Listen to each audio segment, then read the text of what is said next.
अंत न सिफती कहण न अंत न करण देण न अंत न वेखण सुनन न अंत न जापै क्या मन मंत। अंत न जापै कीता आकार अंत न जापै पारावार। अंत कारण कीते बिल लाहे ताके अंत न पाए जाहे। ए अंत न जाने कोए बहुता कहिए बहुता होए। वड्डा साहिब ऊंचा थाओ ऊंचे उपर ऊंचा नाओ। ए वड ऊंचा होवै कोए तिस ऊंचे को जाने सोए। जेवड़ आप जाने आप आप नानक नदरी करमी दात। वाहिगुरू जी का खालसा वाहिगुरू जी की फतेह। गुरु प्यारी साध संगत जी, जप बाणी दी चल रही लड़ीवार विचार विच आपां अज 24 नंबर पौड़ी का पाठ सरवण किया है। 23 नंबर पौड़ी तक आपां विचार साझे कर चुके हाँ। साध संगत जी, जो लड़ीवार स्रोते सारे जप बाणी की विचार सरवण कर रहे हैं, तुसीं एक चीज़ महसूस की होनी है कि गुरु साहब जी ने जदों तो आपां पहली पौड़ी तो विचार आरंभ की है, गुरुदेव जी ने उस परमेश्वर के बेअंतताई बारे, उहदे पसारे बारे, उहदे विस्तार बारे जां उहदे अंत पाउण बारे सानू बहुत सोहणियां विचारां बख्शिश कीतियां ने कि इत्थे संसार ते तरह तरह के लोग आए जिहड़े अपने बुद्धि के तल ते उस मालक दे अंत पाउण दा यतन करते रहे। पर गुरुदेव जी ने बाणी द्वारा सानू जो सिक्ख्या दित्ती है, कहंदे भाई तेरी जिंदगी का टारगेट मकसद उस मालक का अंत पाउणा नहीं, तेरी जिंदगी का मकसद है उहदे हुक्म विच तुर के अपनी जिंदगी नूं सुचज्जा बनाउणा, अपने जीवन नूं खूबसूरत बनाउणा। क्योंकि जदों तू उहदे हुक्म विच तुरेगा तेरी जिंदगी वधिया बनेगी, तेरी जिंदगी खूबसूरत बनेगी। हुण आपां जिवें पहलियां पौड़ियां विच सरवण कर चुके हैं कि किसी ने दावा किया, मैं दसदा धरती किद्दां बनी, ये संसार होंद विच किद्दां आया। हर एक ने वखरा वखरा, जे कायनात एक है, मालिक एक है, दावे हर एक ने वखरे वखरे किए। पातशाह कहते सारे दावे करने वाले तुसीं भाई उस मालिक का अंत नहीं पा सकते। जिस पौड़ी का आपां अज पाठ सरवण किया 24 नंबर पौड़ी का, गुरुदेव जी ने इस पौड़ी विच बहुत प्यारे तरीके नाल उस मालक के बारे जो अंत पाउण का दावा करते सी उन्हां बारे विचार बख्शिश किए हैं। जिवें कि आपां पहलियां पौड़ियां विच भी विचार सरवण करते हैं, क्योंकि जदों भी आपां विचार आरंभ करते हैं, क्योंकि ये उन्हां स्रोतिਆਂ वास्ते ज़्यादा महत्वपूर्ण गल है जिहड़े बाणी समझ के पढ़ते हैं। जदों ते आपां रहाओ दा बंद विचारते हैं, जदों किसी शब्द नूं पढ़ते हैं गुरु ग्रंथ साहिब जिहड़ा रहाओ दा बंद आउंदा है, उस शब्द का केंद्री भाव हुंदा है। इदां कई शब्द ऐसे ने जिन्हां विच रहाओ दा बंद नहीं, जिवें भांडा हच्छा सोए जो तिस भाव सी, भांडा आत्म लीन धोता हच्छा ना होई सी। उस शब्द विच हुण कोई रहाओ दा बंद नहीं, पर वो शब्द अपने आप दे विच ही रहाओ दा बंद है। इदां शब्दां दियां असीं अखीरलियां तुकां तो विचार आरंभ करदे हां ताकि सानूं विशे की समझ लग जाए गुरु साहब जी इस शब्द विच कहना की चाहुंदे ने। इदां जिहड़ियां वारां ने गुरु ग्रंथ साहिब जी दे विच, भावें कि 22 वारां ने, 2 वारां ऐसियां ने जिहड़ियां कल्लियां पौड़ियां ने जिन्हां विच श्लोक अंकित ने। एक बसंत की वार, एक भाई सत्ता बलवंत जी की वार जिहड़ी रामकली राग अंदर है। इन्हां 2 जिहड़ियां वारां ने इन्हां विच कल्लियां पौड़ियां ने, श्लोक ने। बाकी जिहड़ियां 20 वारां ने उन्हां विच नाल श्लोकां दे पौड़ियां ने। तो जदों भी आपां वार किसी दी विचार करते हैं तो आपां सब तो पहला विचार पौड़ी तो आरंभ करते हैं, तो पौड़ी दियां भी अखीरलियां तुकां तो विचार आरंभ करके नाल श्लोक नूं मेलदे हैं कि गुरु साहब जी ने इन्हां पौड़ियां दे नाल आ श्लोक अंकित कीते ने ताकि विशे नूं कंप्लीट किया जा सके, विशा जिहड़ा वा वो नेपरे चढ़ सके। सौखा होर समझ लो, ਜਿਵੇਂ ਤੁਸੀਂ ਨੋਟ ਕੀਤਾ ਹੋਵੇਗਾ ਜਦੋਂ ਆਸਾ ਕੀ ਵਾਰ ਦਾ ਕੀਰਤਨ ਹੁੰਦਾ ਹੈ ਤੇ ਜਦੋਂ ਆਸਾ ਕੀ ਵਾਰ ਗਾਈ ਜਾਂਦੀ ਹੈ ਉਸ ਵਕਤ ਤੁਸੀਂ ਵੇਖਿਆ ਹੋਵੇਗਾ ਪੌੜੀ ਨੂੰ ਦੁਬਾਰਾ ਪੜ੍ਹਿਆ ਜਾਂਦਾ। ਇੱਕ ਵਾਰ ਤਾਂ ਪੌੜੀ ਸਲੋਕਾਂ ਨਾਲ ਪੜ੍ਹੀ ਜਾਂਦੀ ਹੈ, ਦੁਬਾਰਾ ਤਬਲੇ ਵਾਲਾ ਵੀਰ ਦੁਬਾਰਾ ਪੌੜੀ ਨੂੰ ਪੜ੍ਹਦਾ। ਭਾਵ ਉਹ ਅੰਤਰੀ ਭਾਵ ਹੈ ਪੌੜੀ ਵਿੱਚ। ਅਤੇ ਪੌੜੀ ਦੇ ਜਿਹੜੀਆਂ ਅਖੀਰਲੀਆਂ ਤੁਕਾਂ ਨੇ ਉੱਥੋਂ ਗੱਲ ਆਰੰਭ ਹੋਏਗੀ ਜਦੋਂ ਆਪਾਂ ਵਿਸ਼ੇ ਨੂੰ ਵਿਚਾਰਾਂਗੇ। ਇੱਦਾਂ ਹੀ ਜਿਹੜੀ ਇਹ ਜਪ ਬਾਣੀ ਹੈ ਇਹਦੀ ਜਦੋਂ ਆਪਾਂ ਹਰ ਪੌੜੀ ਦੀ ਵਿਚਾਰ ਆਰੰਭ ਕਰਦੇ ਹਾਂ, ਕਿਉਂਕਿ ਹੋ ਸਕਦਾ ਕਿਸੇ ਸਰੋਤੇ ਦੇ ਦਿਮਾਗ 'ਚ ਸਵਾਲ ਆਵੇ, ਮੈਂ ਤਾਂ ਗੱਲ ਕਲੀਅਰ ਕੀਤੀ ਹੈ ਕਿ ਆਪਾਂ ਪੌੜੀ ਦੀ ਆਰੰਭ ਵਾਲੀ ਤੁਕ ਤੋਂ ਵਿਚਾਰ ਕਿਉਂ ਨਹੀਂ ਆਰੰਭ ਕਰਦੇ, ਹਮੇਸ਼ਾ ਅਖੀਰਲੀਆਂ ਤੁਕਾਂ ਤੋਂ ਕਿਉਂ ਆਰੰਭ ਕਰਦੇ ਹਾਂ? ਕਿਉਂਕਿ ਅਖੀਰਲੀਆਂ ਤੁਕਾਂ 'ਤੇ ਗੁਰਦੇਵ ਜੀ ਨਿਚੋੜ ਕੱਢਦੇ ਆ, ਉੱਥੋਂ ਗੱਲ ਕਲੀਅਰ ਹੁੰਦੀ ਹੈ। ਉਸ ਤੋਂ ਬਾਅਦ ਫਿਰ ਜਿਹੜੀ ਬਾਕੀ ਸਾਰੀ ਜਿਹੜੀ ਪੌੜੀ ਹੈ ਉਸੇ ਹੀ ਤੁਕਾਂ ਦੀਆਂ ਬੰਨੇ ਬੰਨੇ ਪ੍ਰਕਰਮਾ ਕਰਦੀ ਹੈ ਤਾਂ ਕਿ ਗੱਲ ਸਾਨੂੰ ਸਮਝ ਵਿੱਚ ਪੈ ਸਕੇ। ਤਾਂ ਬਾਣੀ ਵਿਚਾਰਨ ਦਾ ਇੱਕ ਤਰੀਕਾ ਹੈ। ਅਸੀਂ ਜਦੋਂ ਇਹਨੂੰ ਹੌਲੀ ਹੌਲੀ ਸਮਝਾਂਗੇ ਤਾਂ ਬੜੇ ਸਾਡੇ ਮਨ ਦੀਆਂ ਘੁੱਡੀਆਂ ਖੁੱਲ੍ਹਣਗੀਆਂ, ਸਾਨੂੰ ਜ਼ਿੰਦਗੀ ਜਿਉਣ ਦੀ ਸਮਝ ਆਏਗੀ। ਤੋ ਪਾਤਸ਼ਾਹ ਨੇ ਜਿਹੜੀ ਆਪਾਂ 24 ਨੰਬਰ ਪੌੜੀ ਦਾ ਅੱਜ ਪਾਠ ਸਰਵਣ ਕੀਤਾ ਹੈ, ਗੁਰਦੇਵ ਜੀ ਇਸ ਪੌੜੀ ਵਿੱਚ ਬੜੇ ਪਿਆਰ ਨਾਲ ਸਮਝਾਉਂਦੇ ਨੇ, ਜੇ ਵੱਡੇ ਆਪ ਜਿੱਡਾ ਵੱਡਾ ਉਹ ਆਪ ਹੈ, ਜਾਣੈ ਆਪ ਆਪ। ਕਹਿੰਦੇ ਜੇ ਵੱਡੇ ਆਪ ਜਾਣੈ ਆਪ ਆਪ। ਹੁਣ ਇਹ ਨਹੀਂ ਕਿਹਾ ਵੀ ਉਹਦੇ ਬਾਰੇ ਕੋਈ ਦੂਜਾ ਜਾਣਦਾ ਹੈ, ਕਹਿੰਦੇ ਉਹ ਕਿੱਡਾ ਵੱਡਾ ਹੈ ਉਹਦੇ ਬਾਰੇ ਆਪਣੇ ਬਾਰੇ ਉਹ ਆਪ ਜਾਣਦਾ ਹੈ। ਹੁਣ ਸਵਾਲ ਇਹ ਪੈਦਾ ਹੋ ਗਿਆ ਵੀ ਜਿਹੜੇ ਦਾਅਵਾ ਕਰਦੇ ਸੀ ਵੀ ਸਾਡੇ ਤੇ ਬਾਬਾ ਜੀ ਨੇ ਰੱਬ ਦਾ ਅੰਤ ਪਾ ਲਿਆ, ਉਹਨੂੰ ਤਾਂ ਪਤਾ ਲੱਗ ਗਿਆ। ਇਹ ਦਾਅਵੇ ਦਾਜਣ ਵਾਲੇ ਜਿਹੜੇ ਨੇ ਇਹ ਲੋਕ ਇੰਝ ਕਹਿ ਲਓ ਵੀ ਸਮਾਜ 'ਚ ਪ੍ਰਵਾਨ ਨਹੀਂ ਹੋਏ, ਵਕਤੀ ਤੌਰ 'ਤੇ ਆਪਣੀਆਂ ਉਹ ਦੁਕਾਨਾਂ ਚਲਾਉਂਦੇ ਰਹੇ, ਜਿਹੜੇ ਦਾਅਵੇ ਕਰਦੇ ਰਹੇ ਰੱਬ ਦੇ ਨਾਂ 'ਤੇ, ਪਰਮੇਸ਼ਰ ਦੇ ਨਾਂ 'ਤੇ ਵੀ ਅਸੀਂ ਸਾਡੇ ਤੇ ਰੱਬ ਮੁੱਠੀ ਵਿੱਚ, ਅਸੀਂ ਤੇ ਆਹ ਕਰਾ ਸਕਦੇ ਹਾਂ, ਜਾਂ ਇੱਦਾਂ ਉਹਨਾਂ ਨੇ ਵਸ ਵਿੱਚ ਕਰ ਲਿਆ। ਤਾਂ ਪਿਆਰਿਓ ਇਸ ਗੱਲ ਨੂੰ ਸਮਝਣਾ, ਮਾਲਕ ਦੇ ਗੁਣ ਗਾ ਕੇ ਸਿਵ ਸਲਾਹ ਕਰਕੇ ਆਪਣੀ ਜ਼ਿੰਦਗੀ 'ਚ ਸਚਿਆਰਾ ਬਣਨਾ, ਨਿਰਭਉ ਬਣਨਾ, ਸਹਿਭੰਗ ਵਾਲਾ ਗੁਣ ਲੈ ਕੇ ਆਉਣਾ, ਇਹ ਇੱਕ ਅਲੱਗ ਵਿਸ਼ਾ ਹੈ। ਪਰ ਕੋਈ ਬੰਦਾ ਦਾਅਵਾ ਕਰੇ ਕਿ ਇਹ ਤਾਂ ਹੁਣ ਭਾਈ ਉਹਨੂੰ ਸਭ ਕੁਝ ਜਾਣ ਲਿਆ, ਇਹ ਤਾਂ ਉਹ ਜਿਨ੍ਹਾਂ ਨੂੰ ਭੱਟ ਸਾਹਿਬਾਨਾਂ ਨੇ ਉਹਦਾ ਰੂਪ ਕਿਹਾ, ਉਹ ਵੀ ਆਪਣੀ ਰਸਨਾ ਤੋਂ ਇਹ ਗੱਲ ਕਹਿੰਦੇ ਨੇ ਵੀ ਤੇਰਾ ਕੀਤਾ ਜਾਤੋ ਨਾਹੀਂ ਮੈਨੂੰ ਜੋਗ ਕੀ ਤੋਈ, ਵੀ ਮੈਂ ਤੁਹਾਡੇ ਕੀਤੇ ਹੋਏ ਨੂੰ ਅਜੇ ਤੱਕ ਚੰਗੀ ਤਰ੍ਹਾਂ ਜਾਣ ਵੀ ਨਹੀਂ ਸਕਿਆ। ਇਹ ਨਿਮਰਤਾ ਦੀ ਹੱਦ ਸੀ ਵੀ ਇਹਨੂੰ ਇਹ ਅੰਤ ਕਹਿ ਸਕਦੇ ਹਾਂ ਆਪਾਂ, ਵੀ ਜਿਹੜੇ ਗੁਣਾਂ ਨਾਲ ਭਰਪੂਰ, ਗੁਣਾਂ ਨਾਲ ਸੰਪੂਰਨ ਜ਼ਿੰਦਗੀ ਜਿਉਣ ਵਾਲੀਆਂ ਮਹਾਨ ਸ਼ਖਸੀਅਤਾਂ ਆਪਣੀ ਰਸਨਾ ਤੋਂ ਜਦੋਂ ਇਹ ਸ਼ਬਦ ਬੋਲਣ ਵੀ ਤੇਰਾ ਕੀਤਾ ਜਾਤੋ ਨਾਹੀਂ ਮੈਨੂੰ ਜੋਗ ਕੀ ਤੋਈ, ਇੰਨੇ ਗੁਣਾਂ ਨਾਲ ਨਿਪੁੰਨ ਹੋਣ ਅਤੇ ਇਹ ਰਸਨਾ ਤੋਂ ਆਪਣੇ ਸ਼ਬਦ ਕਹਿਣ ਵੀ ਤੇਰਾ ਕੀਤਾ ਜਾਤੋ ਨੂੰ, ਵੀ ਤੁਹਾਡੇ ਕੀਤੇ ਨੂੰ ਅਜੇ ਤੱਕ ਤਾਂ ਮੈਂ ਜਾਣ ਵੀ ਨਹੀਂ ਸਕਿਆ, ਮੈਨੂੰ ਜੋਗ ਕੀ ਤੋਈ। ਜੇ ਮਾੜਾ ਮੋਟ ਮੈਂ ਇੱਥੋਂ ਤੱਕ ਪਹੁੰਚਿਆ ਅਤੇ ਮੈਨੂੰ ਇਹਦੇ ਯੋਗ ਤੁਸਾਂ ਬਣਾਇਆ, ਤੁਹਾਡੇ ਗੁਣ, ਤੁਹਾਡੀ ਸਿਫਤ ਸਲਾਹ ਦੁਆਰਾ, ਤੁਹਾਡੀ ਬਖਸ਼ਿਸ਼ ਦੁਆਰਾ, ਤੁਹਾਡੀ ਨਜ਼ਰ ਦੁਆਰਾ ਮੈਂ ਇੱਥੋਂ ਤੱਕ ਪਹੁੰਚਿਆ ਹਾਂ। ਤੋ ਪਾਤਸ਼ਾਹ ਕਹਿੰਦੇ ਨੇ ਤੇਰਾ ਕੀਤਾ ਜਾਤੋ ਨਾਹੀਂ ਮੈਨੂੰ ਜੋਗ ਕੀ ਤੋਈ, ਮੈਂ ਨਿਰਗੁਣ ਆਰੇ ਕੋ ਗੁਣ ਨਾਹੀਂ। ਹੁਣ ਮੈਂ ਨਿਰਗੁਣ ਆਰੇ ਕੋ ਗੁਣ ਨਾਹੀਂ ਦਾ ਮਤਲਬ ਮੇਰੇ 'ਚ ਗੁਣ ਨਹੀਂ ਸੀ, ਤੁਸੀਂ ਮੈਨੂੰ ਗੁਣ ਦਿੱਤੇ ਅਤੇ ਆਪੇ ਤਰਸ ਪਏ ਹੋਈ, ਤਰਸ ਪਿਆ ਮਰਾਮਤ ਹੋਈ, ਸਤਿਗੁਰ ਸੱਜਣ ਮਿਲਿਆ। ਜਦੋਂ ਸਤਿਗੁਰ ਸੱਜਣ ਮਿਲਿਆ, ਨਾਨਕ ਨਾ ਮਿਲੇ ਤਾਂ ਜੀਵਾਂ ਤਨ ਮਨ ਥੀਵੈ ਹਰਿਆ। ਤੋ ਇਹ ਕਿੰਨੇ ਪਿਆਰੇ ਸ਼ਬਦ ਨੇ, ਪਾਤਸ਼ਾਹ ਸਮਝਾਉਂਦੇ ਨੇ, ਕਹਿੰਦੇ ਉਹ ਆਪ ਜਾਣਦਾ ਕਿੱਡਾ ਵੱਡਾ ਉਹ ਆਪ ਹੈ। ਇਹਦੇ ਬਾਰੇ ਤੁਸੀਂ ਅੰਦਾਜ਼ੇ ਲਾ ਲਾ ਕੇ ਦੱਸੋ, ਤੁਸੀਂ ਇੱਦਾਂ ਦੱਸੋ ਦਾ ਅੰਤ ਪਾਉਣ ਦੀ ਕੋਸ਼ਿਸ਼ ਕਰੋ, ਨਹੀਂ ਦਾਅਵੇ ਦਾਜਣ ਵਾਲੇ ਸੰਸਾਰ 'ਤੇ ਅਖੀਰ ਸਿਰ ਮਾਰਦੇ ਗਏ ਵੀ ਸਾਡੇ ਕੋਲੋਂ ਭਾਈ ਜਿੱਥੋਂ ਅਸੀਂ ਤੁਰੇ ਸੀ ਅਜੇ ਅਸੀਂ ਉੱਥੇ ਹੀ ਖਲੋਤੇ ਹਾਂ, ਵੀ ਜਿੱਥੋਂ ਅਸੀਂ ਤੁਰੇ ਸੀ ਨਾ ਸਾਡੇ ਕੋਲ ਤਾਂ ਕਦਮ ਵੀ ਨਹੀਂ ਪੁੱਟਿਆ ਗਿਆ। ਤਾਂ ਪਾਤਸ਼ਾਹ ਬਹੁਤ ਪਿਆਰੇ ਸ਼ਬਦ ਵਰਤੇ ਨੇ ਵੀ ਜੇ ਵੱਡੇ ਆਪ ਜਾਣੈ ਆਪ ਆਪ ਨਾਨਕ ਨਦਰੀ ਕਰਮੀ ਦਾਤ। ਕਰਮ ਮੀਨਿੰਗ ਬਖਸ਼ਿਸ਼, ਉਹਦੀ ਨਦਰ, ਉਹਦੀ ਬਖਸ਼ਿਸ਼ ਦੁਆਰਾ, ਉਹਦੀ ਨਦਰ ਦੁਆਰਾ, ਨਦਰੀ ਕਰਮੀ ਦਾਤ ਕਹਿਣ ਲੱਗੇ ਉਹਦੀ ਬਖਸ਼ਿਸ਼ ਦੁਆਰਾ ਹੀ ਉਹਦੀ ਨਦਰ ਦਾ ਪਾਤਰ ਬਣਿਆ ਜਾ ਸਕਦਾ ਹੈ। ਉਹਦੀ ਨਦਰ ਦਾ ਪਾਤਰ ਬਣਨਾ ਹੈ, ਅੰਤ ਨਹੀਂ ਪਾਉਣਾ। ਹੁਣ ਨਦਰ ਦਾ ਪਾਤਰ, ਹੁਣ ਇਹ ਜਿਹੜਾ ਨਦਰ ਸ਼ਬਦ ਹੈ ਨਾ, ਇਹਨੂੰ ਬਹੁਤ ਧਿਆਨ ਨਾਲ ਸਮਝਣ ਦੀ ਜ਼ਰੂਰਤ ਹੈ।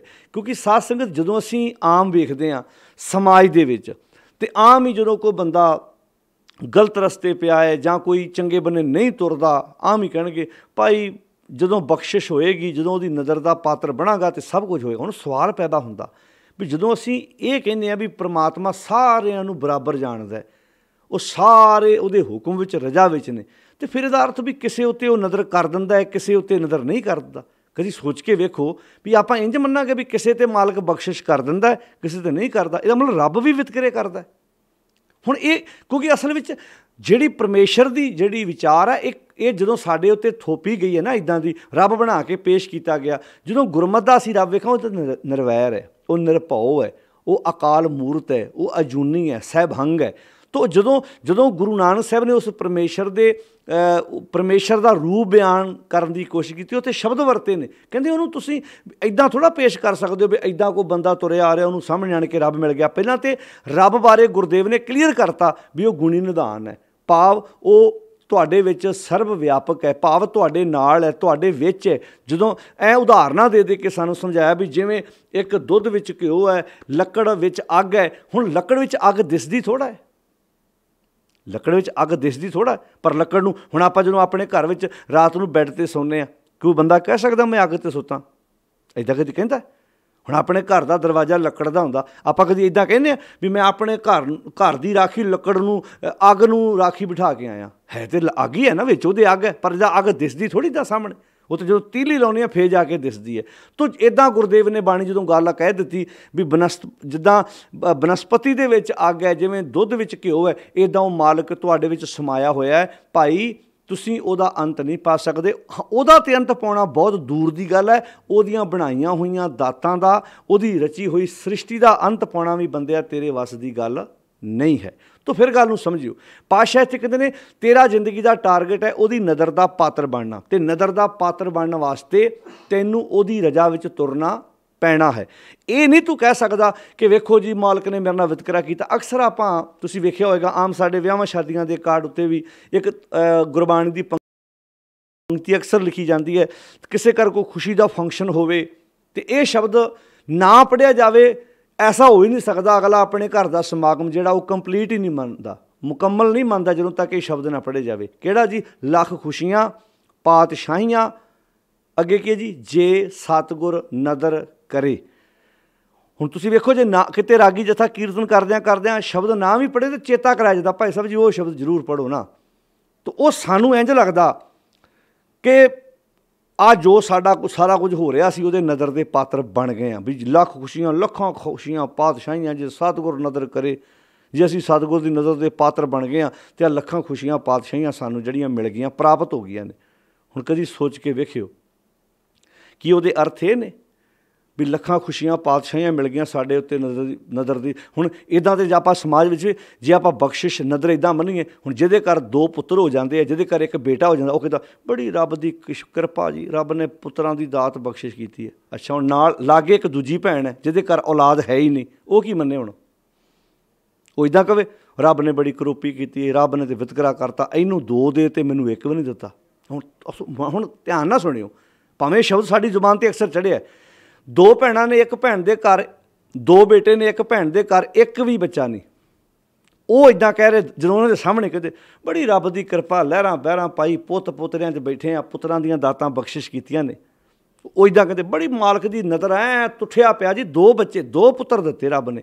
ਅੱਛਾ, ਲਾਗੇ ਇੱਕ ਹੋਰ ਦੂਜੀ ਭੈਣ ਸਕੀ ਹੈ, ਉਹਦੇ ਘਰ ਔਲਾਦ ਨਹੀਂ। ਕੀ ਉਹਨੂੰ ਦੱਸਣਾ ਚਾਹੁੰਦੇ ਜੀ ਵੀ ਤੁਹਾਡੇ ਘਰ ਨਜ਼ਰ ਦੀ ਤੁਹਾਡੇ ਘਰ ਬਖਸ਼ਿਸ਼ ਨਹੀਂ ਹੈਗੀ, ਤੁਸੀਂ ਬਖਸ਼ਿਸ਼ ਦੇ ਪਾਤਰ ਨੇ? ਕੀ ਬਖਸ਼ਿਸ਼ ਐਡੀ ਛੋਟੀ ਵੀ ਪੁੱਤਰਾਂ 'ਤੇ ਆਣ ਕੇ ਖਲੋ ਗਈ ਹੈ? ਵੀ ਪੁੱਤਰ ਹੋਣਾ ਰੱਬ ਦੀ ਬਖਸ਼ਿਸ਼ ਹੈ। ਫਿਰ ਧੀ, ਮੰਨ ਲਓ ਹੁਣ ਕਿਸੇ ਘਰ 2 ਧੀਆਂ ਹੋਣ, ਕੀ ਕਹੋਗੇ? ਉਹ 'ਤੇ ਰੱਬ ਦੀ ਬਖਸ਼ਿਸ਼ ਨਹੀਂ ਹੈ।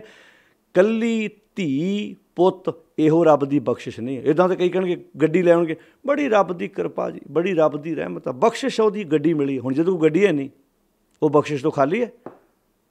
ਜਿਹਦੇ ਕੋਲ ਆਪਣਾ ਘਰ ਹੈ, ਮੰਨ ਲਓ ਬਹੁਤ ਵੱਡਾ ਘਰ ਹੈ, ਬੜੀ ਰੱਬ ਦੀ ਬਖਸ਼ਿਸ਼ ਹੈ। ਅਤੇ ਜਦੋਂ ਕੋਲ ਮੰਨ ਲਓ ਜਿਹੜਾ ਰੈਂਟ 'ਤੇ ਰਹਿ ਰਿਹਾ, ਉਹ ਰੱਬ ਦੀ ਬਖਸ਼ਿਸ਼ ਤੋਂ ਕੀ ਬਖਸ਼ਿਸ਼ ਐਡੀ ਛੋਟੀ ਹੈ? ਫਿਰ ਤਾਂ ਮੈਂ ਕਈ ਵਾਰੀ ਕਹਿੰਦਾ ਹੁੰਦਾ ਆੜੇ ਸਮੈਕਾਂ ਵੇਚਣ ਵਾਲੇ, ਉਹਨਾਂ ਦੇ ਤਾਂ ਹਰ ਸ਼ਹਿਰ 'ਚ 2-2 ਘਰ ਹੁੰਦੇ ਨੇ। ਡਰੱਗ ਵੇਚਣ ਵਾਲੇ ਜਿਹੜੇ ਬੰਦੇ, ਸਿੱਧੇ ਤਸਕਰੀਆਂ ਕਰਨ ਵਾਲੇ ਜਿਹੜੇ ਬੰਦੇ, ਉਹਨਾਂ ਦੇ ਤਾਂ ਕਈਆਂ ਕੰਟਰੀਆਂ ਵਿੱਚ ਬਿਜ਼ਨਸ ਆਪਣੇ ਹੁੰਦੇ ਨੇ। ਕੀ ਕਹੋਗੇ? ਰੱਬ ਦੀ ਬਖਸ਼ਿਸ਼ ਜ਼ਿਆਦਾ ਉਹਨਾਂ 'ਤੇ? ਕੀ ਅਸੀਂ ਬਖਸ਼ਿਸ਼ ਨੂੰ ਸਮਝਿਆ ਕੀ ਹੈ? ਅਸਲ 'ਚ ਸਾਡਾ ਨਹੀਂ ਕਸੂਰ, ਅਸੀਂ ਆਪ ਗੁਰਮਤ ਵਾਲੇ ਬੰਨੇ ਤੁਰੇ ਨਹੀਂ। ਸਾਨੂੰ ਜੋ ਪਰੋਸ ਕੇ ਦਿੱਤਾ ਅਸੀਂ ਉਹੀ ਖਾਧਾ। ਜਦੋਂ ਅਸੀਂ ਆਪ ਪੜ੍ਹਾਂਗੇ, ਸਮਝਾਂਗੇ, ਸਾਨੂੰ ਸਮਝ ਲੱਗੂਗੀ ਜਿਹੜੀ ਬਖਸ਼ਿਸ਼ ਦੀ ਡੈਫੀਨੇਸ਼ਨ ਕੀ ਹੈ। ਕਦੀ ਨਜ਼ਰ ਦੀ ਡੈਫੀਨੇਸ਼ਨ ਗੁਰਬਾਣੀ 'ਚੋਂ ਪੜ੍ਹ ਕੇ ਵੇਖਿਓ। ਜੇ ਤੁਸੀਂ ਇੱਦਾਂ ਮੰਨੋਗੇ ਵੀ ਪੁੱਤਰ ਦਾ ਜਨਮ ਹੋਣਾ ਰੱਬ ਦੀ ਬਖਸ਼ਿਸ਼ ਹੈ ਇਕੱਲੀ ਬਸ, ਅਤੇ ਬੇਬੇ ਨਾਨਕੀ ਨੂੰ ਕਿੱਥੇ ਰੱਖੋਗੇ? ਉਹਦੇ ਘਰ 'ਤੇ ਨਾ ਧੀ ਹੈ ਨਾ ਪੁੱਤ ਹੈ। कह सकते हो कि दुनिया की कोई जुबान ये कह सकती है कि बेबे नानकी के घर तो बख्शिश है ही नहीं सी, साडे घर तो बख्शिश है। जिड्डी वड्डी बेबे नानकी के कोल बख्शिश साडे कोल तो है ही नहीं।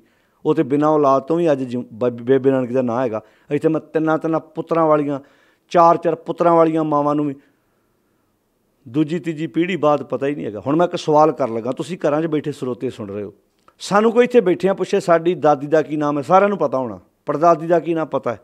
पर जे कोई सानूं ये पुछे साडी परदादी दी परदादी दा, दादे दे परदादे दा, परदादे दा, जानी कि 5-7 पीढ़ियां पिछे, जोर तो उन्हां विचारिਆਂ बड़ा लाया होना साडा नां रवे।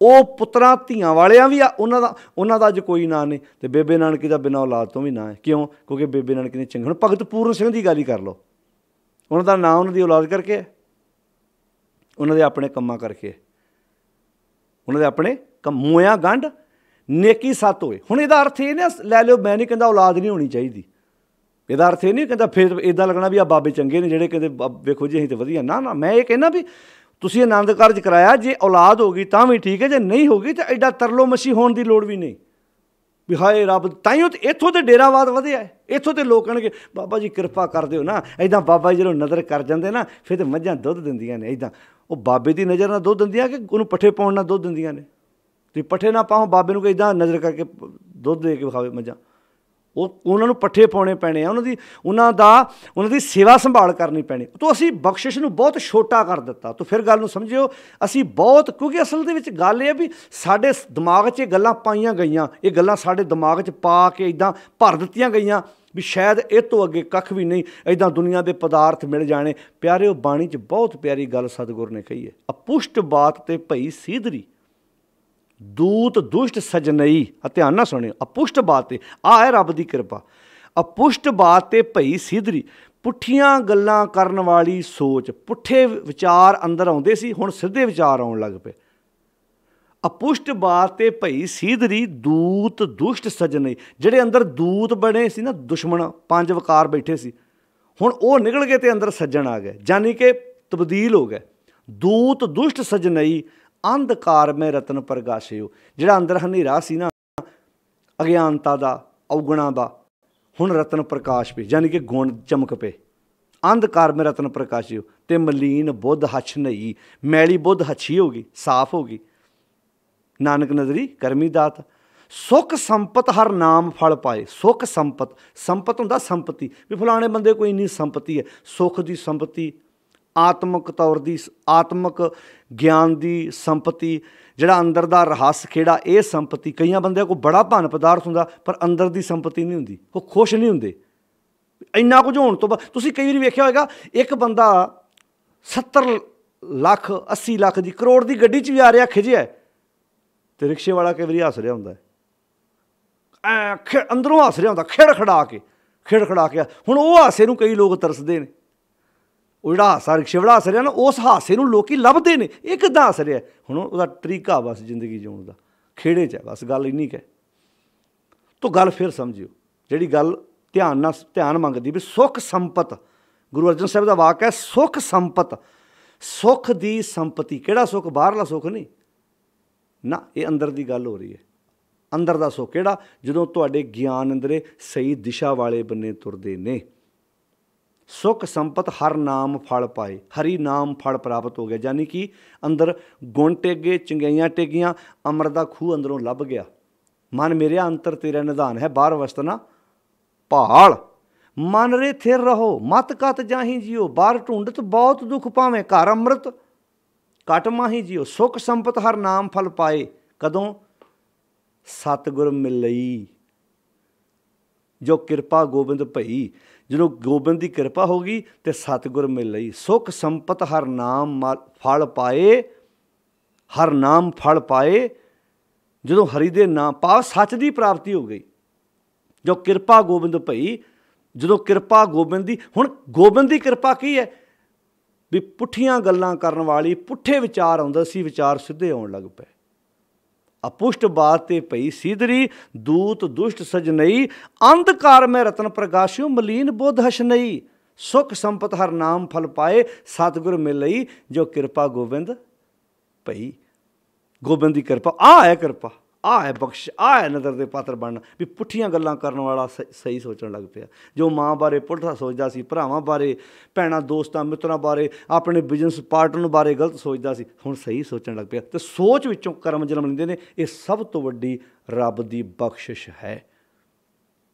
ते असीं लिया के खड़ा करता पदार्थां ते, लागे दूजे बंदे फिर लै इह च माड़ा की कीता मैं, क्यों नहीं कीता वे? ਜਦੋਂ ਤੂੰ ਸਾਹਮਣੇ ਉਹਨੂੰ ਕਿਹਾ ਵੀ ਬੜੀ ਰੱਬ ਦੀ ਕਿਰਪਾ, ਮਾਲਕ ਨੇ ਟੁੱਟ ਕੇ 2 ਪੁੱਤਰ ਦਿੱਤੇ, ਅੱਖਾਂ 'ਚ ਹੰਝੂ ਨਹੀਂ ਆਏ ਉਹਨਾਂ ਦੇ ਵੀ ਸਮਝ ਸਾਡੇ ਕੋਲ ਰੱਬ ਦੀ ਕਿਰਪਾ ਹੈ ਹੀ ਨਹੀਂ। ਇਹ ਕਹਿੰਦੇ ਠੀਕ ਹੈ ਜੀ, ਇਹ ਸੰਸਾਰ ਦਾ ਵਰਤਾਰਾ ਠੀਕ ਹੈ, ਬੱਚੇ ਹੋ ਗਏ, ਉਹਨਾਂ 'ਤੇ ਸਾਡੇ ਤੋਂ ਵੱਧ ਕਿਰਪਾ ਰੱਬ ਦੀ। ਅਸੀਂ ਪੁੱਤਰਾਂ ਵਾਲੇ ਵੀ ਉਹਨੇ ਸੁਖੀ ਨਹੀਂ ਜਿੰਨੇ ਉਹ ਬਿਨਾਂ ਔਲਾਦ ਤੋਂ ਸੁਖੀ ਨੇ, ਕਹਿ ਕੇ ਵੇਖੋ। ਪਰ ਉਦੋਂ ਨਹੀਂ ਕਹਿੰਦੇ ਹਨ ਤਾਂ ਬੜੀ ਰੱਬ ਦੀ ਇੱਦਾਂ ਬੱਚੇ ਬੱਚੀਆਂ। ਮੈਂ ਬਿਰਧ ਆਸ਼ਰਮਾਂ 'ਚ ਰੁਲਦੇ ਵੇਖੇ ਬਜ਼ੁਰਗ, ਬਿਰਧ ਆਸ਼ਰਮਾਂ 'ਚ ਰੁਲਦੇ ਵੇਖੇ।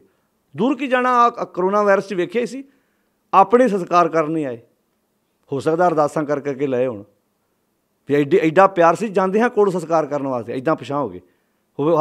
ਹਾਰ ਕੇ ਆਮ ਲੋਕਾਂ ਨੂੰ ਵੀਡੀਓ ਬਣਾ ਕੇ ਪਾਉਣੀਆਂ ਪਈਆਂ। ਅਸੀਂ ਜ਼ਿੰਮੇਵਾਰੀ ਚੁੱਕਦੇ ਹਾਂ ਜੀ ਜੇ ਕੋਈ ਨਹੀਂ ਸੰਸਕਾਰ ਕਰਨ ਵਾਸਤੇ ਆਉਂਦਾ। ਠੀਕ ਹੈ, ਪ੍ਰਸ਼ਾਸਨ ਨੇ ਵੀ ਆਣ ਕੇ ਮੁੜ ਕੇ ਉਹਨਾਂ ਨੂੰ ਸਨਮਾਨਿਤ ਵੀ ਕੀਤਾ ਵੀ ਕੋਈ ਨਿਤਰਿਆ। ਯਾਨੀ ਕਿ ਜਿਹੜੇ ਰਿਸ਼ਤਿਆਂ ਨੂੰ ਇਹ ਤਾਰ ਹੁੰਦੇ ਨਹੀਂ, ਰਿਸ਼ਤੇ ਵੇਖੇ ਆਪਾਂ ਪਰਾਂ ਹੁੰਦੇ ਨਹੀਂ ਵੇਖੇ ਆਪਾਂ। ਇਸੇ ਕਰਕੇ ਉਹ ਭਲਿਆ ਇਹ ਸੰਸਾਰ ਦੇ ਅੰਦਰ ਸਮਝੀ ਬੰਦੇ ਨੂੰ ਲੱਗਦਾ ਕਿ ਨਹੀਂ ਆਹ ਰੱਬ ਦੀ ਬਖਸ਼ਿਸ਼ ਹੈ। ਸਾਹਿਬ ਨੇ ਕਲੀਅਰ ਕਹਿ ਦਿੱਤਾ, ਕਹਿੰਦੇ ਜੀਵੜ ਆਪ ਜਾਣੇ ਆਪ ਨਾਨਕ ਨਦਰੀ ਕਰਮੀ ਦਾਤ। ਉਹਦੀ ਬਖਸ਼ਿਸ਼ ਦੁਆਰਾ ਹੀ ਉਹਦੀ ਨਜ਼ਰ ਦਾ ਪਾਤਰ ਬਣਿਆ ਜਾਣਾ ਹੈ। ਅਤੇ ਉਹਦੀ ਬਖਸ਼ਿਸ਼ ਕੀ ਹੈ? ਚੰਗਾ ਸੋਚ, ਚੰਗਾ। ਉਹ ਬਖਸ਼ਿਸ਼ ਹਮੇਸ਼ਾ ਕਰਕੇ ਬੈਠਾ। ਤੂੰ ਆਪਣੇ ਹਿਰਦੇ ਦਾ ਭਾਂਡਾ ਸਿੱਧਾ ਕਰ ਲਾ ਬਈ। ਹਾਂ, ਅੰਤ ਨਹੀਂ ਪਾ ਸਕਦਾ। ਇੱਕ ਗੱਲ ਦਾ ਖਿਆਲ ਰੱਖੀ, ਜੇ ਤੂੰ ਇਹ ਸੋਚੇ ਤੇਰੀ ਜ਼ਿੰਦਗੀ ਦਾ ਇਹ ਮਨੋਰਥ ਬਣਾ ਲੈ ਵੀ ਮੈਂ ਅੰਤ ਪਾਵਾਂਗਾ, ਇਹ ਕਦੀ ਨਹੀਂ ਹੋ ਸਕਦਾ। ਸਾਹਿਬ ਨੇ ਕਲੀਅਰ ਕਹਿ ਦਿੱਤਾ, ਕਹਿੰਦੇ ਅੰਤ ਨਾ ਸਿਫਤੀ ਕਹਿਣ ਨਾ ਅੰਤ। ਅੰਤ ਨਾ ਸਿਫਤੀ ਭਾਵ ਉਹਦੇ ਗੁਣਾਂ ਦਾ ਅੰਤ ਨਹੀਂ। ਜਿੰਨੀ ਮਰਜ਼ੀ ਸਿਫਤ ਕਰੀ ਜਾ, ਕਿਤੇ ਗੁਣ ਮੁੱਕ ਚੱਲੇ। ਬੰਦੇ ਤਾਂ ਕਈ ਵਾਰੀ 2 4 10 ਗੁਣ ਹੁੰਦੇ ਨੇ। ਹੁਣ ਆਪਾਂ ਕਿਸੇ ਬੰਦੇ ਬਾਰੇ ਗੁਣ ਦੱਸਣ ਲੱਗੀਏ, ਇੱਦਾਂ ਦੱਸਦੇ ਇੱਕਦਮ ਰੁਕ ਜਾਈਦਾ ਵੀ ਨਹੀਂ ਇਹ ਨਹੀਂ ਹੈਗਾ। ਉਹਦੇ 'ਤੇ ਗੁਣ ਬੋਲੀ ਜਾ, ਤੂੰ ਉਹਦੇ ਗੁਣ ਬਿਆਨ ਕਰੀ ਜਾ। ਗੁਣ ਦੱਸਦਿਆਂ ਜ਼ੁਬਾਨ ਥੱਕ ਜਾਣੀ, ਗੁਣ ਨਹੀਂ ਮੁੱਕਣੇ। ਤਾਂ ਹੀ ਬਾਣੀ 'ਚ ਆਖਿਆ ਸੀ ਉਹ 'ਤੇ ਗੁਣੀ ਨਿਧਾਨ ਹੈ, ਉਹ 'ਤੇ ਸਾਗਰ ਹੈ ਗੁਣਾ। ਇੱਦਾਂ ਵੀ ਬਾਣੀ 'ਚ ਆਖਿਆ ਮਾਲਕ ਰੱਬ ਵੀ ਸਾਗਰ ਹੈ ਅਤੇ ਮੈਂ ਵੀ ਸਾਗਰ ਹਾਂ, ਪਰ ਇੱਕ ਫਰਕ ਹੈ, ਉਹ ਗੁਣਾਂ ਦਾ ਸਾਗਰ ਹੈ, ਮੈਂ ਉਹ ਗੁਣਾਂ ਦਾ ਸਾਗਰ ਹਾਂ। ਇੱਦਾਂ ਕਿਹਾ ਪਰਮੇਸ਼ਰ ਜੀ ਤੁਸੀਂ ਵੀ ਸਾਗਰ ਹੋ। ਜੇਤਾ ਸਮੁੰਦ ਸਾਗਰ ਨੀਰ ਭਰਿਆ ਤੇ ਔਗਣ ਹਮਾਰੇ। ਅਤੇ ਇੱਦਾਂ ਵੀ ਆਖਿਆ ਤੂੰ ਸਾਗਰ ਹੋ ਰਤਨਾਗਰ ਹੋ, ਤੁਸੀਂ ਸਾਗਰ ਹੋ ਰਤਨਾਂ ਨਾਲ ਭਰੇ ਪਏ। ਅੰਤ ਨਾ ਸਿਫਤੀ, ਅੱਗੇ ਕਹਿੰਦੇ ਕਹਿਣ ਨਾ ਅੰਤ। ਕਹਿਣ ਨਾਲ ਵੀ ਇੱਦਾਂ ਬਿਆਨ ਕਰੀ ਜਾਓ, ਬੋਲੀ ਜਾਓ, ਤੁਸੀਂ ਉਹਦਾ ਅੰਤ ਨਹੀਂ ਪਾ ਸਕਦੇ। ਅੰਤ ਨਾ ਸਿਫਤੀ ਕਹਿਣ ਨਾ ਅੰਤ। ਅਤੇ ਪਾਤਸ਼ਾਹ ਅੱਗੇ ਕਹਿੰਦੇ ਨੇ ਅੰਤ ਨਾ ਕਰਨੇ। ਜੋ ਨੇ ਕੀਤਾ ਹੈ, ਕਰਨੇ ਦਾ ਮੀਨ ਜੋ ਉਹਦਾ ਵੱਡਾ ਪਸਾਰਾ ਹੈ। ਕਰਨੇ ਦਾ ਅਰਥ ਹੈ ਜੋ ਨੇ ਕੀਤਾ ਹੈ। ਤੁਸੀਂ ਤਾਂ ਉਹਦੇ ਕੀਤੇ ਦਾ ਅੰਤ ਨਹੀਂ ਪਾ ਸਕਦੇ, ਉਹਦਾ ਅੰਤ 'ਤੇ ਪਾਉਣਾ। ਹੁਣ ਜਿਵੇਂ ਕੋਈ ਕਾਰੀਗਰ ਘਰ ਬਣਾਵੇ, ਘਰ ਏਡਾ ਵੱਡਾ ਬਣਾਵੇ ਕਾਰੀਗਰ ਮੰਨ ਲਓ, ਅਤੇ ਕੋਈ ਬੰਦਾ ਕਹੇ ਭਾਈ ਜਿਹੜਾ ਉਹਨੇ ਘਰ ਬਣਾਇਆ ਨਾ ਉਹਦਾ ਪਰਲਾ ਬੰਨਾ ਨਹੀਂ ਲੱਭਣਾ, ਕਾਰੀਗਰ ਦਾ ਪਰਲਾ ਬੰਨਾ ਲੱਭਣਾ ਤਾਂ ਬਹੁਤ ਹੀ ਔਖਾ ਹੈ। ਤੂੰ ਤਾਂ ਏਡਾ ਵੱਡਾ ਕਾਰੀਗਰ ਹੈ ਬਈ। ਉਹ ਜਦੋਂ ਉਸ ਕਾਰੀਗਰ ਦੀ ਗੱਲ ਕਰੀਦੀ ਹੈ ਨਾ, ਫਿਰ ਤਾਂ ਇੱਦਾਂ ਕਹੀਦਾ। ਵੇਖੋ ਆਪਣੀ ਬੋਡੀ ਵੱਲ ਵੇਖੋ, ਸਰੀਰ ਵੱਲ ਵੇਖੋ। ਮਾਝ ਰਾਗ ਵਿੱਚ ਗੁਰੂ ਨਾਨਕ ਸਾਹਿਬ ਜੀ ਨੇ ਕਿਹਾ ਜਿਉ ਪਾਏ ਤਨ ਸਾਜਿਆ। ਜੀ ਆਹ ਵੇਖ ਉਹਦੀ ਬਖਸ਼ਿਸ਼। ਹੁਣ ਤੂੰ ਗੁਣ ਗਾ। ਡਾਕਟਰ ਵੀ ਕਈ ਵਾਰੀ ਹੈਰਾਨ ਨਹੀਂ ਹੋ ਜਾਂਦੇ ਜਿਨ੍ਹਾਂ ਨੇ ਇਸ ਬੋਡੀ 'ਤੇ ਸਟੱਡੀ ਕਰਕੇ ਡਾਕਟਰ ਬਣੇ, ਇਸ ਸਰੀਰ 'ਤੇ ਰਿਸਰਚ ਕਰਕੇ ਜਿਹੜੇ ਐ ਮੰਨੇ ਪ੍ਰਮੰਨੇ ਡਾਕਟਰ ਬਣੇ, ਹੈਰਾਨ ਨਹੀਂ ਹੋ ਜਾਂਦੇ ਕਈ ਵਾਰੀ। ਉਹ ਇੱਦਾਂ ਨਹੀਂ ਕਹਿੰਦੇ ਆ ਵੇਖ ਸਰੀਰ ਵੱਲ। ਮਹਾਰਾਜ ਕਹਿੰਦੇ ਜਿਉ ਪਾਏ ਤਨ ਸਾਜਿਆ, ਰੱਖਿਆ ਬਣਤ ਬਣਾਏ, ਅੱਖੀਂ ਦੇਖੈ ਜੇਬਾ ਬੋਲੇ, ਕੰਨੀ ਸੁਰਤ ਸਮਾਏ, ਪੈਰੀਂ ਚੱਲੇ ਅਗਣੀ ਜਾਇਓ ਦਾਤਾ। ਹੁਣ ਪੈਰੀਂ ਚੱਲੇ ਹੱਥੀਂ ਕਰਨਾ, ਦਿੱਤਾ ਪਹਿਨੇ ਖਾਏ, ਅਤੇ ਜਿਨ ਰਚ ਰਚਿਆ ਤਿਸੇ ਨਾ ਜਾਣੇ, ਅੰਧਾ ਅੰਧ ਕਮਾਏ, ਜਾਂ ਭਜੇ ਤਾਂ ਠੀਕਰ ਹੋਏ, ਘਾੜਤ ਘੜੀ ਨਾ ਜਾਏ, ਨਾਨਕ ਗੁਰ ਬਿਨ ਨਾਹੇ ਪਾਤਾ, ਪਤ ਬਿਨ ਪਾਰ ਨਾ ਪਾਏ, ਨਾਨਕ ਗੁਰ ਬਿਨ ਨਾਹੇ ਪਤ। ਹੁਣ ਕਿੱਡੀਆਂ ਵੱਡੀਆਂ ਬਖਸ਼ਿਸ਼ਾਂ ਨੇ, ਤੁਸੀਂ ਗਿਣ ਲੱਗੋ ਤਾਂ ਹੈਰਾਨ ਹੋ ਜਾਈਦਾ ਕਿੰਨੀ ਮਾਲਕ ਨੇ ਸਾਡੇ 'ਤੇ ਬਖਸ਼ਿਸ਼ ਕੀਤੀ, ਕਿੱਡੀ ਬੇਅੰਤਤਾਈ ਹੈ, ਕਿੱਡਾ ਵੱਡਾ ਉਹ ਕਾਰੀਗਰ ਹੈ। ਉਹਨੇ ਸਰੀਰ ਵਰਗਾ ਸਰੀਰ ਨਹੀਂ ਬਣਾਇਆ, ਕਿੱਡੀ ਕਮਾਲ ਦੀ ਗੱਲ ਹੈ। ਆ ਇੰਨਾ ਕੁ ਅੰਗੂਠਾ ਹੈ। ਪੂਰੀ ਦੁਨੀਆ 'ਤੇ ਇੱਕ ਬੰਦੇ ਦੇ ਅੰਗੂਠਾ ਦੂਜੇ ਨਾਲ ਨਹੀਂ ਰਲਦਾ। ਜਦੋਂ ਆਪਾਂ ਅੰਗੂਠਾ ਲਾਉਂਦੇ ਹਾਂ, ਜਿਹੜੇ ਬੰਦੇ ਸਿਗਨੇਚਰ ਨਹੀਂ ਕਰਦੇ ਫਿੰਗਰ ਪ੍ਰਿੰਟ ਤੋਂ, ਤੁਸੀਂ ਜਦੋਂ ਆਪਾਂ ਏਅਰਪੋਰਟ 'ਤੇ ਜਦੋਂ ਆਪਾਂ ਵੀਜ਼ਾ ਲੈਣਾ ਹੁੰਦਾ ਹੈ, ਹਰ ਕੰਟਰੀ ਦਾ ਰੂਲ ਨਿਯਮ ਹੈ, ਉੱਥੇ ਕਿੰਨੇ ਬੰਦੇ ਆਉਂਦੇ ਨੇ। ਇਹਦਾ ਅਰਥ ਤੇਰੇ ਇੰਨੇ ਕੁ ਥਾਂ 'ਚ ਕਿੰਨਾ ਕੁ ਫਰਕ ਪਾਤਾ ਹੋਏਗਾ, ਇਹਨੂੰ ਇੰਨੇ ਕੁ ਥਾਂ 'ਚ ਉਹਨੇ ਕਿੰਨਾ ਕੁ ਫਰਕ ਪਾਤਾ ਹੋਊਗਾ। करके विखावे हैं कोई सलूट नहीं वजदा कि अंदरों इनू इनू आखिया सी बलिहारी कुदरत वसिया तेरा अंत न जाई लखिया। सिर नहीं झुकदा ਉਹਦੇ गड़ी। मैं एक उदाहरण होर दिंदा ना अक्सर भी तुसीं डाइनिंग टेबल ते बैठ के तां प्रशादा छकदे हो 5-7 जाने इकट्ठे बैठ के दंदां नाल रोटी चिथ के अपने अंदर लंघाउंदे हो। खाना इक्को खाधा सारिਆਂ ने इक्को जिहा खाना बनया सी इक्को जिहा खाना खाधा। उस खाने नूं किहने किहा हुण जिन्ने बंदे डाइनिंग टेबल ते बैठे सी एक दूजे दा ब्लड ग्रुप एक दूजे नाल मैच नहीं सी करदा। वो खुराक अंदर गई उस खुराक नूं किसी ने कहा कि मेरे अंदर जाके जिहड़ा मेरा ब्लड ग्रुप उही बनाई किते गलती नाल दूजा ना बना दी। खाना इक्को खाता खुराक एक खाधी पर ब्लड ग्रुप उन्हें हर एक दे अंदर जाके वखरा वखरा बनाया। ये किहने कीता है? सिर नहीं झुकदा ਉਹਦੇ गड़ी आण के। किते बंदे दी तां बांह टुट जे डॉक्टर जोड़ पा दिंदा पर कई वारी वो गल नहीं बनदी। अख च कोई चीज़ वाजे अख पा दिंदा डॉक्टर पर वो उगड़ी रहिंदी कई वारी पत्थर दी अख भी पैंदी है पर सिर नहीं झुकदा ਉਹਦੇ गड़ी। किते दंद टुट जाए किते दंद टुट जाए डॉक्टर नवां ला दिंदा है। दंद ते नवां लांदा उसदा चमक दूजे नालों वधिया होवे पर कई बार ब्रश करदे दंद भी डिग पैंदा हिलदा भी रहिंदा। फिर वो स्वाद नहीं जिहड़ा उन्हें दित्ता है सानूं सिर नहीं झुकदा ਉਹਦੇ गड़ी। किन्ना कुछ उन्हें सानूं दित्ता है। एवें थोड़ा आखिया सी खांदियां खांदियां मूँह कट्ठा खांदियां खांदियां मूँह कस गया पैनंदियां सब अंग त्रिग तना का जीविया जिन सच ना लगो। कि शरीर का कोई पार्ट कोई हिल जे डॉक्टर जोड़ ते पा दिंदा कोई शक नहीं पर कई बार डॉक्टर हिल नहीं जाते भी किदां दी ग्रीस पाई उन्हें किदां दे बैरिंग अंदर पाए आ किदां आपां बांह ऐ करदे आ किदां आपां हरकत करदे किदां भज्जे फिरदे आ। सिर झुकदा मालिक दे चरनां 'च। तो पातशाह कहते अंत ना सिफती कहण ना अंत ना करना है। ਉਹਦੇ ते कीते होए दा अंत पाउणा बहुत वड्डा है ਉਹਦਾ अंत पाउणा तां बहुत ही दूर दीयां गल्लां ने। अंत ना करना है देण ना अंत जो ने दित्ता है जो ने दातां दित्तियां ने ਉਹਦੀਆਂ दातां दा अंत नहीं पै सकदा। ਇਹਦਾ सिर झुका दाता सब तो वड्डी दात है मैनूं शरीर दित्ता है। फिर इदां शुकराना कर महाराज मैं चंगा सोचां बाकी संसार ते इत्ते पेट्रोल डीजल है आ पुत्तर धी जमीन जायदाद ये तो इदां जिवें गड्डी हैगी पेट्रोल लै ला तुरिया जा अगे जाके तू इनू टारगेट ना बना अपना। जिंदगी का यह मकसद थोड़ा तेरा जिंदगी का तो सचियारा बनना मकसद नहीं भुलना बस चेता रखियो। तो पातशाह इत्थे कहंदे ने अंत ना करना है देण ना अंत ना करना देण ना अंत जो ने दिता है ਉਹਦਾ अंत पाउणा भी बहुत औखा है। जो सानू दे रहा तो दिता है ऑक्सीजन ही है। जो मरीज हॉस्पिटल जाता अगले जी ऑक्सीजन चढ़ जाती वह भी बिल देंगे ने वह बिल भी नाल पाउंदे ने। तो सिर नहीं झुकदा मालिक दे चरनां दाता वो 70 साल तेरी ऑक्सीजन वरती एक दिन भी बिल नहीं देना पिया। आ बंदे भी बनाई ऑक्सीजन मैनूं 15 दिन वरतनी पई तो अगले नाल ही बिल देता। सिर नहीं झुकदा। अंत ना करने देण ना अंत ना वेखण सुणन ना अंत वेखण नाल किते अंत वेखी जा किते तेरियां अखां दी जोत चल जानी है समाज किते उहदे रंग तमाशे किते मुक जाने ने। तां ही आख्या सी अखीं वेख ना रजियां बहु रंग तमाशे उस तो निंदा कन सुन रोवण ते हासे सादी जीभ ना रजिया कर भोग बिलासे। अंत ना वेखण सुनन ना अंत सुनन नाल किते अंत पै गया कन खत्म हो गए सुन के मशीनां लाउणियां पईयां पर वह अंत नहीं पिया। अंत ना वेखण सुन ना अंत ना जापै क्या मन मंत। पातशाह कहते ने मन मंत ਉਹਦੇ मन ਵਿੱਚ ਕੀ है। हुण हुण कोई सवाल करे भी रब दा मन इदां आपां पिछे एक शब्द पढ़िया सी औखी घड़ी ना देखण देई अपना बिरद संभाले हाथ दे। हुण जो रब है ही निरकार ਉਹਦਾ हत्थ की है हत्थ भी आपां इंज कहांगे ਉਹਦੇ बनाए हुए निजम हाथी ने।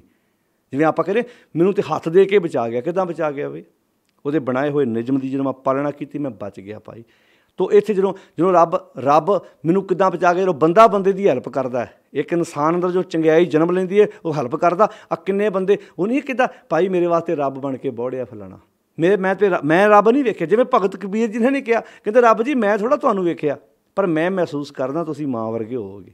कहते वो किवें कहते सोत अपराध करते हैं जेते बच्चा किन्नियां गलतियां करदा जननी चीत ना राकस ते राम मैया खाओ बारक तेरा काहे ना खंडा सब गुण मेरा जे अत क्रोप करे करता आया तां भी चीत न रख समाया। किते बच्चा मां नूं मारन भी पै जाए ना गुस्से च तो एक बारी तां गुस्से नाल कहंदी है इहदे नालों जम्मदा मर जांदा ते बच्चा घरों चल जांदा गुस्से हो के ते मां 10 मिनट बाद ओह लफ्ज बोलदी है कहंदी रब्बा जो मैं कहा ना किते सच ना करदी। कुट खा के भी बच्चे की लंबी उम्र की दुआ करदी है।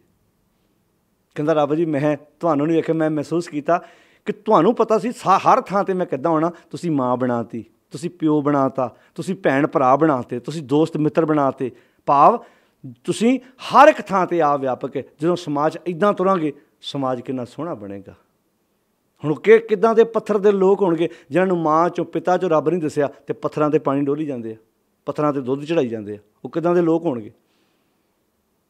ਜਿਹੜੇ ਲੋਕ ਰੁੱਖਾਂ 'ਤੇ ਦੁੱਧ ਪਾਈ ਜਾਂਦੇ ਆ, ਜਿਹਨੂੰ ਲੋੜ ਹੈ ਉਹਦੇ ਮੂੰਹ 'ਚੋਂ ਖਿੱਚੀ ਜਾਂਦੇ ਆ, ਕਿੱਦਾਂ ਦੇ ਲੋਕ ਹੋਣਗੇ? ਸੋਚ ਕੇ ਵੇਖਿਓ ਤੁਸੀਂ। ਤੋ ਮਲਕ ਭਾਗੋ ਵਾਲੀਆਂ ਰੂਹਾਂ ਅੱਜ ਵੀ ਸੰਸਾਰ 'ਤੇ ਜਿਉਂਦਾ ਨੇ। ਤੋ ਫਿਰ ਸਮਝਣਾ ਗੁਰੂ ਪਾਤਸ਼ਾਹ ਦੀ ਬਾਣੀ ਕੀ ਕਰੀ ਹੈ? ਅੰਤ ਨਾ ਸਿਫਤੀ ਕਹਿਣ ਨਾ ਅੰਤ, ਅੰਤ ਨਾ ਕਰਨੇ ਦੇਣ ਨਾ ਅੰਤ, ਅੰਤ ਨਾ ਵੇਖਣ ਸੁਣ ਨਾ ਅੰਤ, ਅੰਤ ਨਾ ਜਾਪੇ ਕਿਆ ਮਨ ਮੰਤ। ਤੁਸੀਂ ਅੰਦਾਜ਼ਾ ਥੋੜ੍ਹਾ ਲਾਦੇ ਉਹਦੇ ਮਨ ਵਿੱਚ ਕੀ ਹੈ।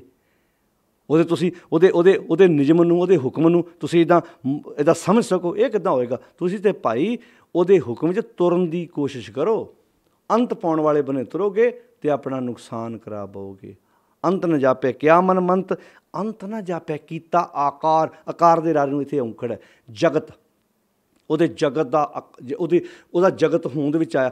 ਇਹ ਅੰਤ ਨਹੀਂ ਪਾਇਆ ਜਾ ਸਕਦਾ। ਇਹ ਪਿੱਛੇ ਕਹਿ ਆਏ, ਆਪਾਂ ਪਿਛਲੀਆਂ ਪੌੜੀਆਂ 'ਚ ਪੜ੍ਹ ਆਏ ਹਾਂ ਵੀ ਵੇਲ ਨਾ ਪਾਈਆ ਪੰਡਤੀ, ਵਕਤ ਨਾ ਪਾਇਓ ਕਾਦੀਆਂ, ਥਿਤ ਵਾਰ ਨਾ ਜੋਗੀ ਜਾਣੇ।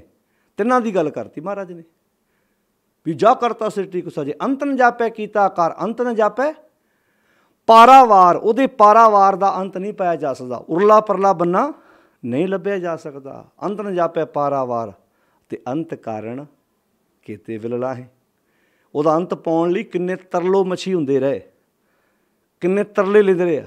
ਅੰਤ ਕਾਰਨ ਕੀਤੇ ਬਿਲਲਾਹੇ, ਤਾਂ ਕਿ ਅੰਤ ਨਾ ਪਾਏ ਜਾਹੇ। ਉਹਦਾ ਅੰਤ ਨਹੀਂ ਪਾਇਆ ਗਿਆ। ਅੰਤ ਕਾਰਨ ਕੀਤੇ ਬਿਲਲਾਹੇ, ਤਾਂ ਕਿ ਅੰਤ ਨਾ ਪਾਏ ਜਾਹੇ। ਇਹ ਅੰਤ ਨਾ ਜਾਣੇ ਕੋਏ। ਇਸ ਅੰਤ ਨੂੰ ਪਾਓ, ਉਹਦੀ ਬੇਅੰਤਤਾਈ ਦਾ ਅੰਤ ਪਾਉਣਾ ਬੰਦਿਆ ਤੇਰੇ ਵੱਸ ਦੀ ਗੱਲ ਨਹੀਂ ਹੈ। ਇਹ ਅੰਤ ਨਾ ਜਾਣੇ ਕੋਏ।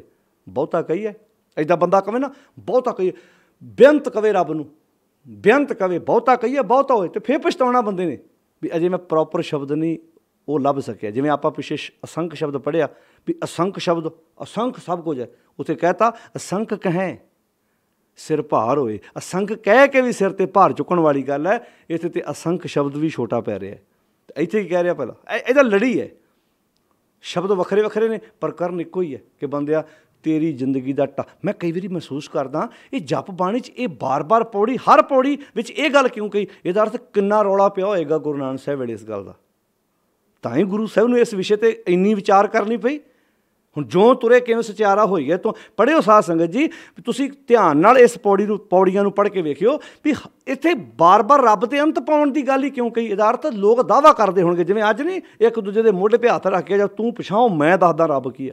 ਤੇਰੇ ਕੋਲ ਤਾਂ ਰੱਬ ਦੱਸਿਆ ਨਹੀਂ ਗਿਆ, ਮੈਂ ਦੱਸਦਾ। ਅਤੇ ਕਈਆਂ ਕੋਲ ਰੱਬ ਸੂਤਰ ਨਹੀਂ ਆ ਰਿਹਾ। ਪਹਿਲਾਂ ਆਪੇ ਉੱਤੇ ਚੜ੍ਹਾ ਲਿਆ, ਹੁਣ ਉੱਤੋਂ ਥੱਲੇ ਲਾਉਣ ਡਏ ਨੇ। ਉਹ ਭਲਿਓ ਇਹ ਜਿੰਨਾ ਚੜ੍ਹਾਇਆ ਉਹਨਾਂ ਨੂੰ ਲਾਉਣਾ ਪੈ ਰਿਹਾ। ਜਿਨ੍ਹਾਂ ਨੂੰ ਗੁਰਮਤਿ ਸਮਝ ਆਈ ਉਹਨਾਂ ਕਦੀ ਰੱਬ ਉੱਤੇ ਚੜ੍ਹਾਇਆ ਹੀ ਨਹੀਂ ਸੀ। ਜਿਨ੍ਹਾਂ ਨੇ ਪਹਿਲਾਂ ਕਦੀ ਚੜ੍ਹਾਇਆ ਸੀ ਨਾ ਉਹਨੂੰ ਰੱਬ ਹੁਣ ਥੱਲੇ ਲਾਉਣਾ ਪੈ ਰਿਹਾ। ਅਤੇ ਜਿਨ੍ਹਾਂ ਨੂੰ ਗੁਰਮਤਿ ਸ਼ੁਰੂ ਤੋਂ ਸਮਝ ਆ ਗਈ ਉਹਨਾਂ ਰੱਬ ਦੇ ਉੱਤੇ ਚੜ੍ਹਾਇਆ ਹੀ ਨਹੀਂ ਸੀ। ਉਹ ਕਹਿੰਦੇ ਰੱਬ ਤਾਂ ਤੇਰੇ ਵਿੱਚ ਹੈ, ਰੱਬ ਤੇਰੇ ਨਾਲ ਹੈ। ਗੁਰ ਮੇਰੇ ਸੰਗ ਸਦਾ ਹੈ ਨਾਲੇ, ਮਨ ਤੂੰ ਜੋਤ ਸਰੂਪ ਹੈ, ਆਪਣਾ ਮੂਲ ਪਛਾਣ। ਤੂੰ ਜਿਨ੍ਹਾਂ ਵਿਚਾਰਿਆਂ ਪਹਿਲਾਂ ਕਦੀ ਚੜ੍ਹਾਇਆ, ਜਿਹੜੀ ਪੌੜੀ ਨਾਲ ਚੜ੍ਹਾਇਆ ਹੁਣ ਉਸੇ ਪੌੜੀ ਨਾਲ ਲਾਉਣ ਦੀ ਕੋਸ਼ਿਸ਼ ਕਰ ਰਿਹਾ ਪਰ ਲੱਥ ਨਹੀਂ ਰਿਹਾ।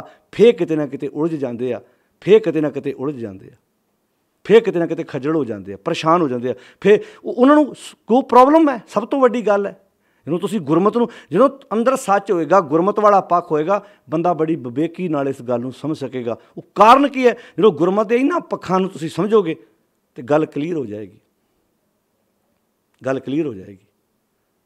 ਤੋ ਜਦੋਂ ਇਹ ਹੁਣ ਪ੍ਰੋਬਲਮ ਕੀ ਸੀ? ਜਦੋਂ ਇੱਥੇ ਗੁਰਦੇਵ ਨੇ ਗੱਲ ਕੀਤੀ ਵੀ ਅੰਤ ਕਾਰਨ ਕੀਤੇ ਬਿਲਲਾਹੇ, ਤਾਂ ਕਿ ਅੰਤ ਨਾ ਪਾਏ ਜਾਂ ਇਹ ਅੰਤ ਨਾ ਜਾਣੇ ਕੋਈ।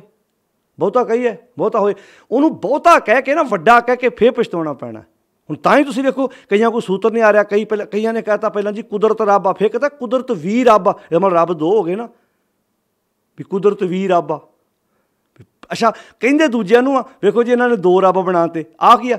ਕੁਦਰਤ ਵੀ ਰੱਬ ਆ। ਇਹ ਤਾਂ ਮਤਲਬ ਵੀ ਰੱਬ ਆ। ਇੱਕ ਮੈਂ ਹੋ ਗਿਆ, ਇੱਕ ਉਹ ਰੱਬ ਹੋ ਗਿਆ। ਉਹ ਭਲਿਆ ਹੈ ਇੱਕੋ ਹੀ ਆ, ਉਹਦਾ ਹੀ ਰੂਪ ਆ।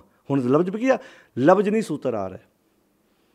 ਹਰ ਵਾਰ ਸਟੇਟਮੈਂਟ ਬਦਲਣੀ ਪੈ ਰਹੀ ਹੈ। ਤਾਂ ਜੇ ਆਪਾਂ ਇੰਨਾ ਹੀ ਕਹਿੰਦੇ ਇੱਕ ਓਅੰਕਾਰ, ਉਹ ਇੱਕ ਹੈ, ਸਰਬ ਵਿਆਪਕ ਹੈ, ਬਸ ਗੱਲ ਇੱਥੇ ਨਿਬੜ ਜਾਣੀ ਸੀ, ਖਿਲਾਰਾ ਪੈਣਾ ਹੀ ਨਹੀਂ ਸੀ। ਕਦੀ ਕੁਦਰਤ ਰੱਬ ਆ, ਕਦੀ ਕੁਦਰਤ ਵੀ ਰੱਬ ਆ, ਕਦੀ ਕੁਦਰਤ ਵਿੱਚ ਰੱਬ ਆ। ਇਹਦਾ ਮਤਲਬ ਵਿੱਚ ਹੈ, ਰੱਬ ਹੈਗਾ ਤੇ ਵਿੱਚ ਆ ਨਾ। ਅਤੇ ਜੇ ਆਪਾਂ ਸਿੱਧਾ ਕਹਿੰਦੇ ਦੁੱਧ ਵਿੱਚ ਘਿਓ ਆ, ਤੇ ਗੱਲ ਕਲੀਅਰ ਹੋ ਜਾਣੀ ਸੀ। ਦੁੱਧ ਵਿੱਚ ਘਿਓ ਬਾਹਰੋਂ ਨਹੀਂ ਲਿਆਂਦਾ, ਦੁੱਧ ਵਿੱਚੋਂ ਹੀ ਪ੍ਰਗਟ ਕੀਤਾ। ਲੱਕੜ ਵਿੱਚ ਦਰਵਾਜ਼ਾ ਬਾਹਰੋਂ ਥੋੜ੍ਹਾ ਲੈਂਦਾ, ਲੱਕੜ ਵਿੱਚੋਂ ਹੀ ਪ੍ਰਗਟ ਕੀਤਾ। ਤੇ ਜਦੋਂ ਇਮਾਨਦਾਰੀ ਨਾਲ ਅਸੀਂ ਇਹਨਾਂ ਗੱਲਾਂ ਨੂੰ ਸਮਝਾਂਗੇ, ਪਹਿਲੀ ਬਾਣੀ ਗੁਰੂ ਗ੍ਰੰਥ ਸਾਹਿਬ ਦੀ ਜਪ, ਤੇ ਇਹਦੇ ਵਿੱਚ ਕਿੰਨੇ ਵਿਸਥਾਰ ਨਾਲ ਗੁਰੂ ਸਾਹਿਬ ਨੇ ਗੱਲਾਂ ਕਹਿ ਦਿੱਤੀਆਂ ਤੇ ਕਹਿਤਾ ਬੰਦਿਆ ਤੂੰ ਉਹਦਾ ਇੱਕ ਹਿੱਸਾ ਹੈ, ਉਹ ਤੋਂ ਵੱਖਰਾ ਨਹੀਂ ਹੈ। ਸਭ ਗੋਬਿੰਦ ਹੈ, ਸਭ ਗੋਬਿੰਦ ਹੈ, ਗੋਬਿੰਦ ਬਿਨ ਨਹੀਂ ਕੋਈ। ਠੀਕ ਹੈ, ਜਿਹੜੇ ਲੋਕ ਉੱਤੇ ਮੰਨਦੇ ਨੇ, ਅਰਦਾਸਾਂ ਕਰਦੇ, ਉਹ ਦੂਜਿਆਂ ਮਤਾਂ 'ਚ ਵੀ ਹੈਗੇ, ਸਿੱਖਾਂ 'ਚ ਵੀ ਹੈਗੇ ਨੇ ਇਹੋ ਜਿਹੇ ਜਿਹੜੇ ਇੱਦਾਂ ਕਹਿੰਦੇ ਉਤਲਾ ਹੀ ਜਾਣੇ। ਉਹ ਇੱਦਾਂ ਕਹਿੰਦੇ ਉਤਲਾ ਹੀ ਬਚਾ ਗਿਆ ਸਾਨੂੰ, ਉਤਲਾ ਹੀ ਜਾਣੇ ਭਾਈ। ਤੇ ਬਾਣੀ ਪੜ੍ਹਨ ਵਾਲਾ, ਸਮਝਣ ਵਾਲਾ ਜਿਹੜਾ ਸਿੱਖ ਹੈ, ਉਹ ਕਦੀ ਨਹੀਂ ਕਹਿੰਦਾ, ਉਹ ਕਹਿੰਦਾ ਨਹੀਂ ਭਾਈ ਉਹ ਉਤਲਾ ਨਹੀਂ ਹੈ, ਉਹ ਮੇਰੇ ਵਿੱਚ ਹੈ, ਮੇਰੇ ਨਾਲ ਹੈ। ਮੈਂ ਜਿੱਧਰ ਨੂੰ ਜਾਂਦਾ ਉਹ ਮੇਰੇ ਨਾਲ ਜਾਂਦਾ, ਮੇਰੇ ਵਿੱਚ। ਮਨ ਤੂੰ ਜੋਤ ਸਰੂਪ ਹੈ, ਆਪਣਾ ਮੂਲ ਪਛਾਣ, ਮਨ ਹਰ ਜੀ ਤੇਰਾ ਨਾਲ ਹੈ। ਹੁਣ ਜਦੋਂ ਟੀਚਰ ਵਿਦਿਆਰਥੀ ਨੂੰ ਕਹਿੰਦਾ ਪੁੱਤਰ ਪੜ੍ਹ ਲਾ ਪੜ੍ਹਾਈ ਤੇਰੇ ਨਾਲ ਜਾਣੀ ਹੈ, ਤੂੰ ਅੱਛਾ ਪੜ੍ਹਾਈ ਦੇ ਨਾਲ ਤੁਰੀ ਫਿਰਦੀ ਹੈ। ਪੜ੍ਹਾਈ ਇੱਥੇ ਹੁੰਦੀ ਹੈ। ਜਿਵੇਂ ਮਾਂ ਨਹੀਂ ਧੀ ਨੂੰ ਕਹਿੰਦੀ ਪੁੱਤ ਆਟਾ ਗੁੰਨਣਾ ਸਿੱਖ ਲਾ, ਸਬਜ਼ੀ ਬਣਾਉਣੀ ਸਿੱਖ ਲਾ, ਇਹ ਕੰਮ ਤੇਰੇ ਨਾਲ ਜਾਣਾ। ਉਹ ਇੱਦਾਂ ਜਾਂਦਾ ਨਾਲ, ਇੱਦਾਂ ਸੂਟਕੇਸ ਜਾਂਦਾ ਕੰਮ ਨਾਲ। ਉਹ ਸਬਜ਼ੀ ਬਣਾਉਣ ਦਾ ਇੱਥੇ ਤਰੀਕਾ ਹੁੰਦਾ ਸਾਰਾ ਪਿਆ। ਉਹ ਜਦੋਂ ਸਹੁਰੇ ਘਰ ਜਾਂਦੀ ਆਟਾ ਗੁੰਨਦੀ, ਸਬਜ਼ੀ ਬਣਾਉਂਦੀ, ਗੱਲ ਕਲੀਅਰ ਹੋ ਗਈ। ਤਾਂ ਜਦੋਂ ਬੰਦਾ ਇਹ ਸੋਚਦਾ ਨਾ ਵੀ ਮੈਂ ਚਲਾਕ ਬਣ ਕੇ ਤਾਂ ਦੂਜਿਆਂ ਨੂੰ ਦੱਸਾਂ ਵੀ ਤੈਨੂੰ ਨਹੀਂ ਸਮਝ ਆਈ ਮੈਂ ਦੱਸਦਾ, ਇਹ ਚਲਾਕੀਆਂ ਮਾਰਦੀਆਂ। ਬਸ ਪ੍ਰੋਬਲਮ ਇਹ ਚਲਾਕੀ, ਜਿਹਨੂੰ ਬਾਣੀ ਚਤਰਾਈ ਕਹਿੰਦੇ ਆ, ਚਲਾਕੀਆਂ ਨਾ ਕਰ ਬੰਦਿਆ। ਬਸ ਇਹ ਨਾ ਕਹਿ ਵੀ ਇਹਨੂੰ ਨਹੀਂ ਪਤਾ ਲੱਗਾ ਮੈਂ ਦੱਸਾਂਗਾ।